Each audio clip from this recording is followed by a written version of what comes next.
Halo, perkenalkan, gua Hadi Gunawan. Gua Rian. Gua dari Kopi Basis. Kopi Basis itu berdiri di tempat yang cukup tandus ya. Cukup tandus, cukup gersang gitu. Dan dipaksa untuk tumbuh. Dipaksa untuk tumbuh. Tepatnya di Jalan Manunggal 5, Desa Pusaka Rakyat, Kecamatan Tarumajaya, Kabupaten Bekasi. Lahir Kopi Basis itu di bulan Juni tahun 2019, tanggal 20. Kita masih ingat betul untuk memulainya. Sebenarnya yang menjadi inspirasi Basis itu adalah dari clothing itu sendiri. Jadi pada 2011 akhir sekitaran November itu lahirlah sebuah clothing yang bernama Clothing Basis. Mungkin pada saat itu gue berambisi ingin membangun gurita bisnis yang pada saat itu terinspirasi oleh Lawless, yang mana di dalam Lawless itu banyak sekali pecahan bisnisnya. Salah satunya adalah studio tato, rekaman musik, dan burgernya itu yang menjadi suatu sudut pandang kami bahwa kami pun bisa gitu mengikuti ataupun menyamai sebuah jejak gurita bisnis tersebut. Nah, kebetulan saya ini juga suka sama kopi. Jadi ketika dikasih suatu challenge, nih bisa nggak untuk menyeduh kopi tapi dengan kopi yang original. Nah, di situ mulai kebukalah sebuah wawasan kopi itu di situ. Awal perjalanan Kopi Basis ya, itu gila sih.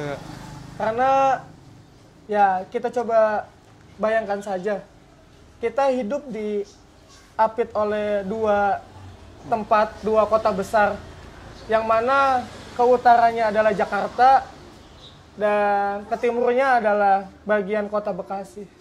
Di situ juga kita adalah bagian dari desa yang tergempit oleh pondasi-pondasi perumahan-perumahan besar.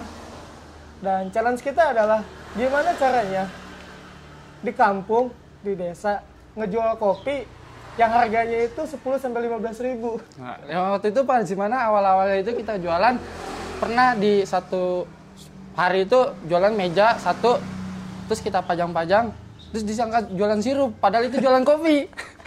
Mas, beli sirup mas satu, padahal itu kopi. Nah itu pas awal-awal kita jualan tuh. Kesan-kesannya sih itu tuh. Terus juga kan emang lagi pada waktu itu kan kopi kan belum famous banget kan ya. Jadi kita tuh jual tuh kayak ya udah hobi aja dulu gitu. Laku nggak laku kita tetap minum. Karena berawal dari suka dulu. Ya, bicara soal tantangan ya. Itu kan sebenarnya kan apa ya? Agen of change lah, bahwa kita memang harus ngebentuk suatu perubahan. Dan itu tantangannya harus benar-benar kita gubris. Pada waktu itu tantangannya adalah kita ya nggak ada investor gitu, nggak ada suntikan dana gitu, dan tantangan kita adalah gimana caranya menaklukkan ego sendiri. Ya, betul. Tantangan kita adalah gimana caranya ngelawan bosan sendiri. Tantangan kita yang terbesar adalah melawan hawa nafsu sendiri. Nah, disitulah, karena bagi kami ketika bicara soal tantangan seperti alat, knowledge, sertifikasi, itu bisa dikejar lewat semangat, lewat optimis. Tapi ketika bicara tentang tantangan terhadap diri sendiri, nah itu yang susah. Kadang kita kegocek sama ego, kadang ya kegocek juga sama ambisi gitu. Sehingga kita tidak bisa membedakan antara ambisi dengan ambisius. Nah ini dua hal yang berbeda, walaupun cuma beda S doang. Ambisi sama ambisius. Pandangan sendiri gimana? Sama tantangan kita menawarkan produk kopi hitam yang dimana kopi itu benar-benar original. Nah itu kan kita coba meramu ya dari beberapa komparasi nih. Sebenarnya dari sebuah tantangan dan rintangan itu apa sih tahapan pertama yang harus kita kejar nih agar bisa menghadapi keduanya itu gitu. Nah, tahapan yang kita kejar itu adalah per 3 hari dan per seminggu kita itu evaluasi gitu. Yang kurang dari kita apa, yang kurang dari customer kita apa gitu. Nah, setelahnya itu kita cari deh tuh benang merahnya. Sebenarnya tuh yang menjadi rintangan ini apa sih penyebabnya, kendalanya gitu. Atau jangan-jangan ini hanya sebatas overthinking aja. Kan bisa jadi. Iya, apalagi ketika kita sediain minuman 1 gelas itu kopinya nggak habis, itu kita kepikiran ini kopinya nggak enak atau kita yang nyeduhnya nggak bisa gitu. Jadi bicara tantangan itu adalah bicara soal persepsi sebenarnya. Tantangan ada di diri kita atau di diri lain gitu. Yang terpenting adalah kita tetap terus evaluasi per 3 hari sampai per minggu kita evaluasi kejutan-kejutan apa yang bakal ke depan kita hadepin dan inovasi apa sih yang tentunya bakal kita kerjakan juga nanti ke depannya gitu. Tapi pada dasarnya adalah bicara tantangan itu adalah bicara soal kesiapan. Sejauh mana kita siap, ya berarti secara tidak langsung kita udah bersedia gitu menjemput ataupun mengatasi sebuah tantangan itu sendiri. Momen yang paling berkesan buat basis itu sebenarnya adalah Bandung. Bandung. Iya. Kenapa Bandung? Iya. Karena Bandung itu menjadi ujung tombak buat kita semua salah satunya. Nah, pertama adalah pada waktu itu kita mikir bahwa basis ini sudah mencukup dewasa. Ketika belum cukup dewasa, artinya dari SDM-nya pun harus lebih dewasa. Salah satunya adalah mengejar sertifikasi. Ini adalah momen yang paling benar-benar krusial sebenarnya. Kita nggak punya sponsor, kita nggak punya investor, tapi kita punya keyakinan gitu bahwa ini adalah langkah yang harus kita kejar dalam sebuah perjalanan basis. Sampai akhirnya momentum ini dapat kita selesaikan bahwa kita mengikuti sertifikasi di Bandung. Itu tahun keberapa? Itu tahun ketiga. Tahun ketiga. Tahun ketiga basis. Dan lucunya di penginapan salah satu hotel di Bandung, kita nggak bisa sebutkan namanya, pipa keran yang ada di dalam wastafel itu pecah sehingga sertifikat kita basah. Yang dimana sebelumnya itu kita ujian, terus praktek selama 1 hari full, dan ketika tidur itu sertifikasinya basah gitu. Itu salah satu momen konyol sih. Artinya kita ke situ ngejar sebuah sertifikasi gitu. Sampai situ sertifikasinya basah gitu. Kan gak lucu. Udah mah ya pas ngejar sertifikasinya kita baal mulut. Kopi tuh hampir seliter lebih di perut tuh buat dapetin sertifikat itu. Tiba-tiba sertifikatnya basah. Itu yang pertama momen. Yang keduanya adalah ini momen paling harus sih buat kita. Karena pada waktu itu ada salah satu program namanya Patriot Desa. Yang mana pada waktu itu salah satu tenaga ahlinya Pak Ridwan Kamil yang waktu itu menjabat sebagai gubernur mengintervensi dan bersosialisasi tentang sebuah program potensi desa. Dan entah kenapa kita kedai kami gitu menjadi salah satu bidikan bahwa kedai ini mempunyai potensi di dalamnya, berikut dengan SDM-nya di dalamnya. Oleh karenanya, si Patriot Desa ini, utusannya Pak Ridwan Kamil ini observasi sampai di akhir Desember. Banyak sekali kegiatan-kegiatan yang kita lakukan. Salah satunya adalah di momen 17 Agustus. Momen 17 Agustus ini adalah paripurna event, yang mana melibatkan 4 instansi. KKN mahasiswa UIN Jakarta, terus Patriot Desa dari Provinsi, Karang Taruna, dan kita Kopi Basis. Artinya apa? Artinya bahwa momen ini bisa dibentuk swadaya, patungan, tanpa harus melibatkan petinggi-petinggi gitu. Artinya apa? Ya kita di sini bisa bergerak dengan dorongan nurani agar sekiranya desa dan tempat kita itu bisa rame lah memeriahkan momentum 17 Agustus.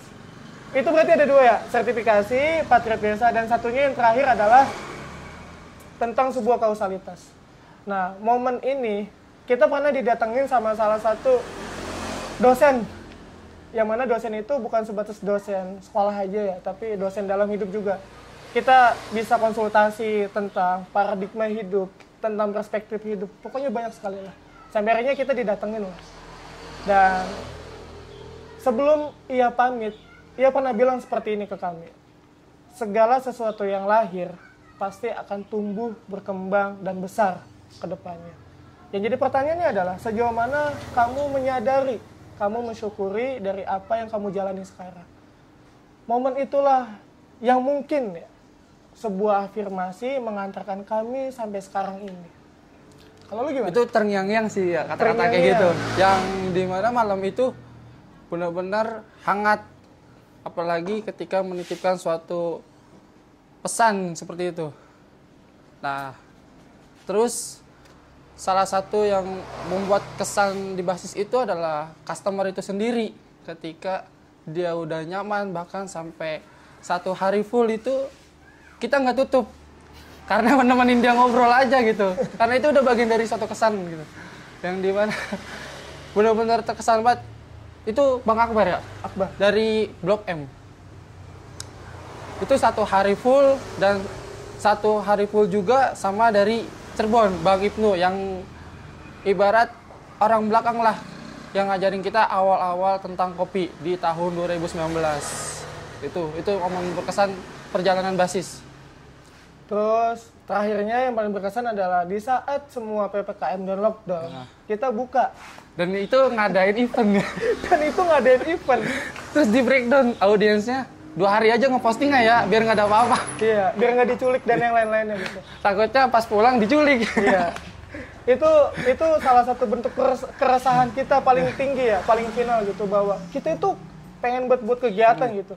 Tapi kondisi dan keadaan tidak memungkinkan. Akhirnya kita mapping dengan beberapa stakeholder, terus dengan beberapa instansi terkait gitu, bahwa kita mampu nih buat kegiatan, dan kita coba runningin dengan tema kolaborasi hulu hilir, dan itulah awal mula kita membuat event dan sepecah itu.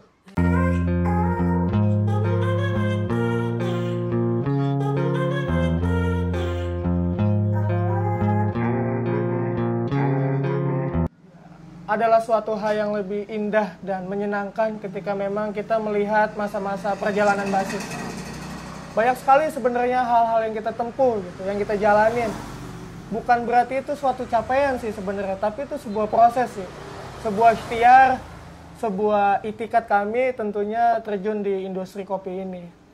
Banyak sekali yang tentunya itu membuat kita itu di luar batas pikiran kita sebenarnya, tapi itu terjadi gitu.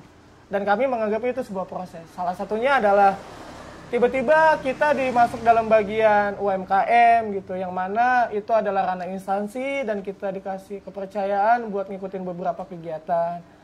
Apalagi ironisnya gitu, kita dikasih kesempatan buat hak paten logo, yang mana pada waktu itu kita dikasih sama Kementerian Pariwisata dari Kabupaten Bekasi. Terima kasih sebelumnya.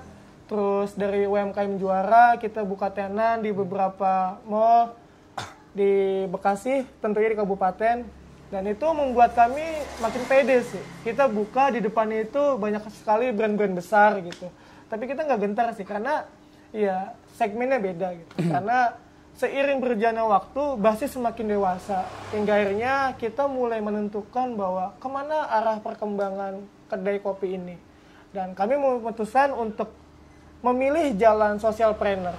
Kenapa sih harus socialpreneur ya? Kita menyadari kita belum punya dampak dan proses, apalagi ngasih sesuatu buat bangsa ini.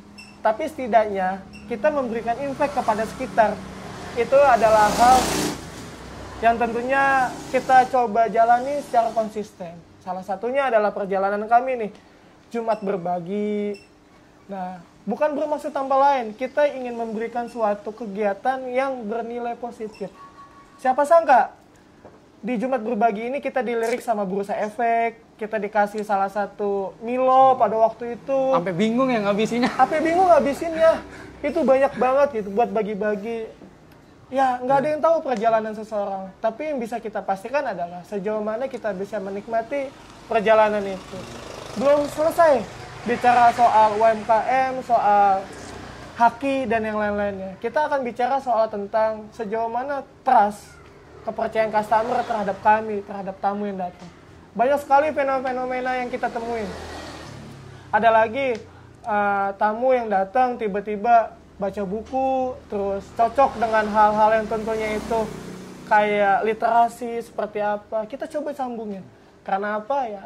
Kami berharap perjalanan basis semakin lambat laun, lambat hari, itu akan menimbulkan suatu wadah yang mana di dalamnya itu mempunyai dampak.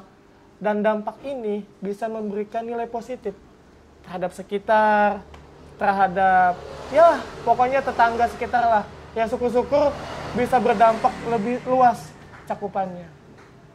Kalau menurut lo gimana? Perjalanan basis? Perjalanan basis, ya itu seperti tagline nggak, keberdampakan nggak? Keberdampakan. Sama kita ke hulunya, keberdampakan sama petani juga ya sebenarnya. Petani Mulai juga. sekarang ini kita sering ngambil green bean dan kita ceritakan tentang ini loh kopinya diolah sama petani ini gitu. Nah kan itu story itu nyampe ke customer dan keberdampakan yang di Bandung juga sampai juga. Akhirnya kita fokus ke jalanin seperti itu. Keberdampakan pertama di produk, di sekitar, di apa lagi? Di event, Di tentunya event, apalagi di event. di event keberdampakan. Dan customer kita libatin ya. Customer kita libatkan. Berapa hari? Itu sampai 3 hari sampai meriang customer. 5 hari. 5 hari. 3 hari di Gabungan sama Adira. Iya. Itu artinya apa? Kita tidak menjual janji Nah. dalam industri ini gitu. Tapi kita ngejual sebuah kedekatan, sebuah storytelling bahwa industri ini akan tetap berkembang ketika semuanya ingin tetap menjadi sama-sama manusia. Karena apa? Karena di dalamnya itu mempunyai jiwa yang besar, pikiran yang tenang untuk tetap terus berkembang bersama. Makanya satu hal yang benar-benar kami ingat dalam perjalanan basis adalah tetap tumbuh utuh. Nah, tumbuh di sini adalah berkembang bersama, utuhnya ini adalah kebermanfaatan bersama. Oleh karenanya, tetap tumbuh itu adalah menjadi trigger kami bahwa keberdampakan harus tetap ada di muka bumi ini. Sekalipun ada salah satu statement dari filsuf Eropa, Apa tuh? John Paul Sartre nih, di abad ke-15 sampai 16-an, dia pernah bilang, semua hal sudah diciptakan manusia, kecuali bagaimana caranya hidup. Itu salah satu statement yang tentunya itu menjadi salah satu kata kalimat yang masih mentah nih. Kira-kira apakah tidak semuanya orang bisa hidup itu saling sikut-sikutan, Tendang-tendang. tendang-tendangan, saling menjatuhkan satu sama lain gitu. Ternyata cuma satu sih, saling mendukung, Saling mendukung. saling support, dan yang terakhir adalah saling respect, Saling merangkul. saling merangkul, saling berjabat tangan, mengulurkan tangan. Nah, itulah kenapa kita fokus ke social planner gitu, karena itu energi positifnya itu sampai gitu ke kita. Walaupun kita bukan suatu hal yang tentunya itu menjadi pandangan masyarakat ya, kayak pembuka agama atau influencer atau apapun itu, enggak. Kita itu cuman bagian dari warga sini yang mempunyai kerasahan gitu, bahwa kita pun mampu bergerak bersama, gotong royong untuk menciptakan suatu baru. Salah satunya adalah ya inilah kedai kopi yang menjadi suatu media, yang mana media ini menjadi rentetan perjalanan kami sampai tetap berkembang, sustain, survive, dan menemukan titik bahwa di mana semuanya itu sama. Perjalanan tentang bisnis nih ya, gue dulu banyak banget pernah jadi tukang laundry nih. Tukang laundry, terus clothing, sampai sekarang alhamdulillah clothing. Meskipun udah ketipu beberapa kali, udahlah gitu, tetap berjalan. Terus setelah clothing itu nasi bungkus pernah, terus jualan pulsa pernah gue. Banyak banget tuh perjalanan hidup, sampai akhirnya ya bisa belajar tuh dari perjalanan yang pernah gue laluin, bahwa ya hidup itu emang harus bener-bener nerima, legowo, dan tentunya itu kudu yakin aja Kudu sih. yakin. Iya, kudu yakin. Semua kita itu boleh menganggap semua orang itu baik. Yang nggak boleh itu adalah kita berekspektasi lebih terhadap orang-orang yang kita temuin. Makanya ya udah, siapapun orangnya itu adalah orang baik. Yang jelas dari pembelajaran bisnis itu adalah gua itu dulu selalu berekspektasi lebih dengan apa yang gua jalani. Itu yang membuat gua sadar gitu bahwa porsinya hidup itu secukupnya. Nah, kalimat ini gua ambil dari lagunya Sisir Tanah.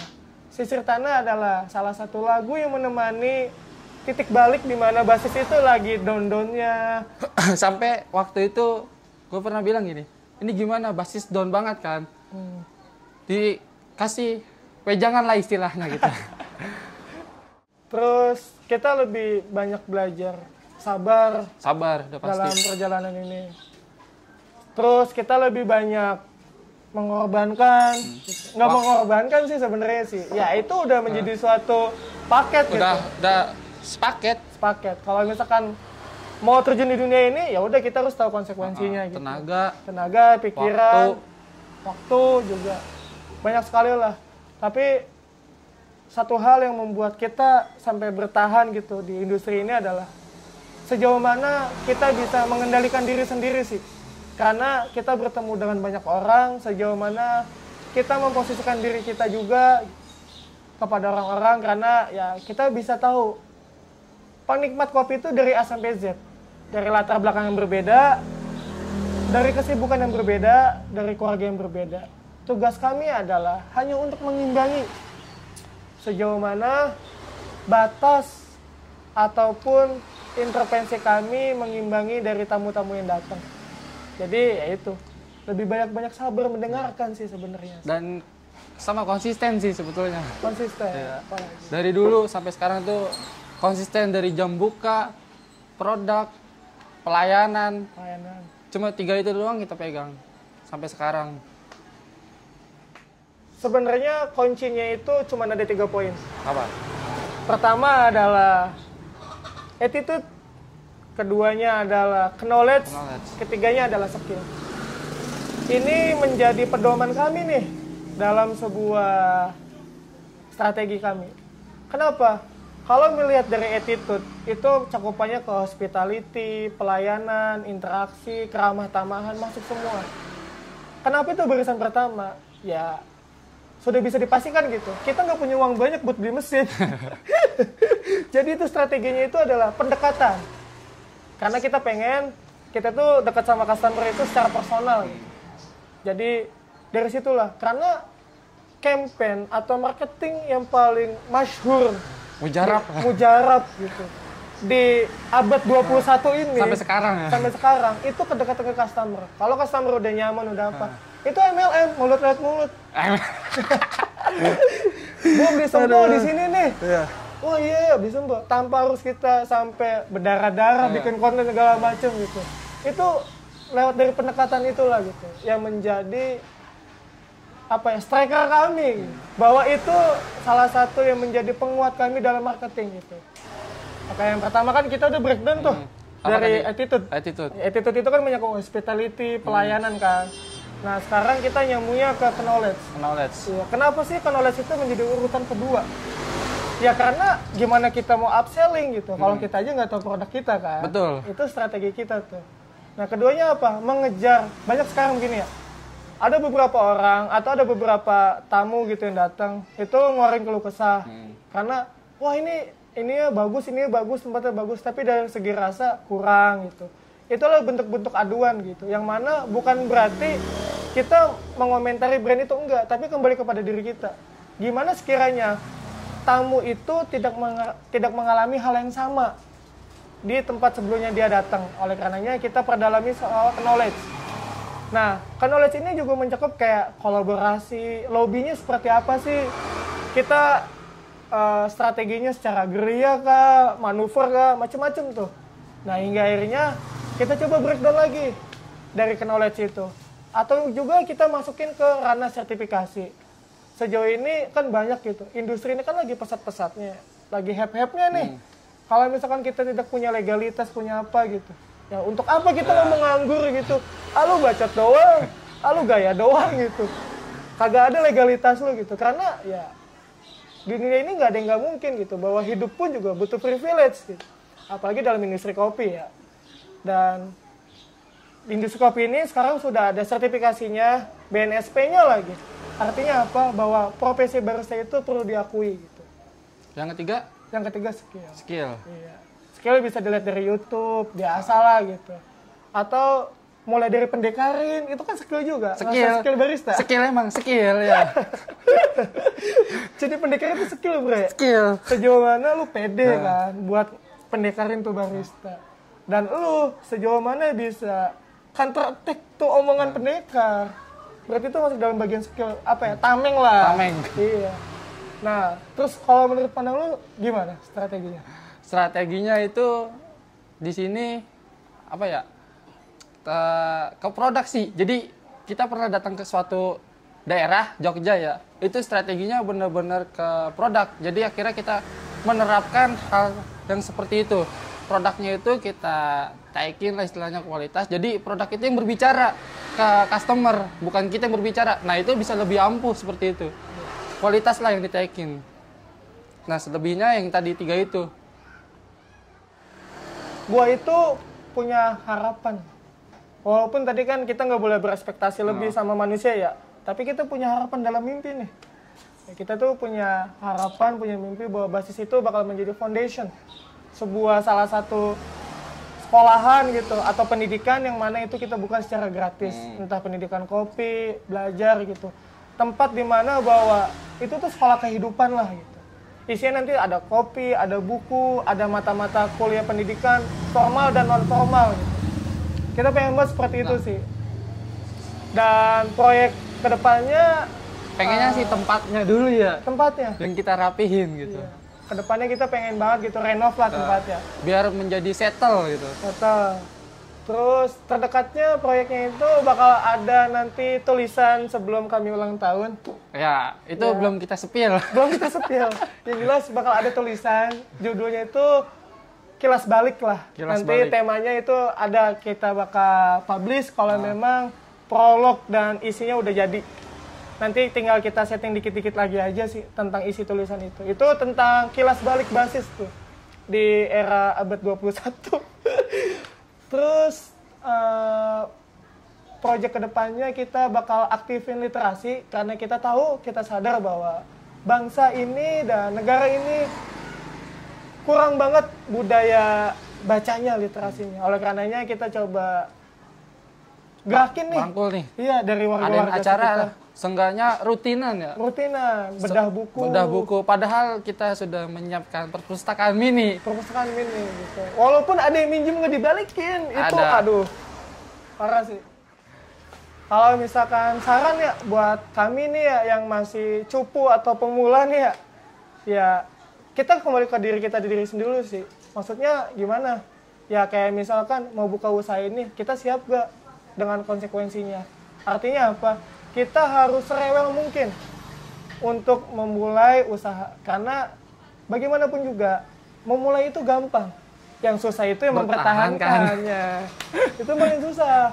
Makanya ya semua juga bisa lah buka apapun ya gitu. Entah sate taichan dan lain-lainnya gitu. Tapi mempertahankannya gitu. Apalagi ya kita nggak bisa menutup mata gitu ya. Banyak sekali yang lagi hype-hype-nya. Es kepal Milo runtuh dengan itunya. Banyak sekali lah es Manohara runtuh dengan zamannya. Artinya apa? Sejauh mana kita mempunyai inovasi, ide, kreativitas gitu. Untuk menjaga apa yang kita mulai gitu. Kuncinya sih di situ. Dan keduanya adalah sejauh mana kita konsisten. Betul. Sarannya seperti itu. Konsisten, sabar, tekun. Dan kalau misalnya kita untuk mencari sebuah ilmu, kita bareng-bareng. Nanya dulu aja, nggak apa-apa. Pertama memang pasti diledekin. Pasti udah dapat ilmu di situ tuh. Kuncinya itu. Nanya, lalu interaksi ke tempat-tempat yang sesuai bidang yang kita sama nih. Misalnya kita di kopi, kita terjun ke kopi, ke tempat-tempat teman juga. Kalau misalnya kita ke bisnis clothing, ya coba kita tanya yang lebih dulu bercimpung di clothing gitu. Siapa tahu ada pelajaran yang kita temuin di situ, kayak gitu. Jangan ujuk-ujuk lagi rame terus ikutan buka gitu. Kan semua itu nggak bisa, semua hal bisa diduplikatkan kan ya? Ya. Tapi rezeki enggak. Enggak, rezeki enggak itu. Gitu sih. Untuk pesan terakhir video ini untuk pemirsa telusur bisnis, kalau mau mulai bisnis itu ya suka dulu, pelajarin pelan-pelan, setelah itu konsisten, komitmen, dan jangan cepat berpuas diri ketika sudah menemukan hal yang kita capai. Dan masih banyak lagi sebetulnya pelajaran-pelajaran yang kita belum tahu. Kalau pesan-pesan gue sih buat telusur bisnis ya. Pertama, gue mengutip kata-katanya Pram nih. berterima kasihlah kepada segala yang memberi kehidupan. Apapun bentuknya, apapun kondisi kita semua sekarang, baik di bawah, di atas, ataupun lagi settle gitu. Pertama, nggak lepas untuk berterima kasih sih kepada yang memberi kehidupan. Yang keduanya adalah, hidup itu mesti berlanjut. Apapun yang terjadi, lu nikmatin, lu jalanin. Dan ketiganya adalah, kenapa sih trigger itu selalu terngiang dalam prinsip hidup gua? Ya karena bagaimanapun juga, bagaimanapun keadaannya gitu, tetap tumbuh itu adalah menjadi embrio untuk keberlanjutan hidup yang akan datang. Mungkin itu aja sih.